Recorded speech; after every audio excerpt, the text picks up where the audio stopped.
If you want to set up a VPN on Samsung Galaxy S26, what you can do is you can go to settings. Now over here in settings, we're gonna proceed to connections, and then you want to go to more connection settings. In here you can find the VPN setting, and in order to use VPN we need to create a profile. So this is one of the methods.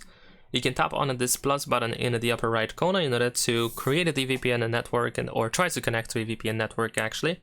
However, you need to know pretty much all of these details in order to be able to make that connection, which usually is not really the case, but in case you do have this data, this information, then of course you can provide it in here to create a profile, and then you can connect to it once the profile is added into this list.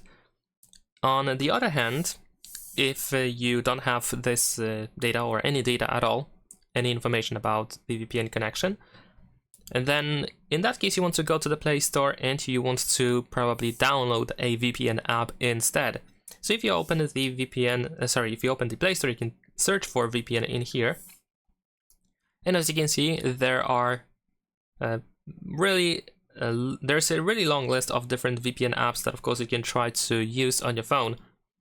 I cannot really recommend you any of them. I mean, it's up to you which one you want to use. I can actually recommend you to try them by yourself and try to find your favorite one. They are usually really intuitive and they are really simple to set up. You should be able to follow instructions on your screen that allow you to, well, set up the VPN app and connect to a network. So give it a try, and that's pretty much it. Leave a like and subscribe.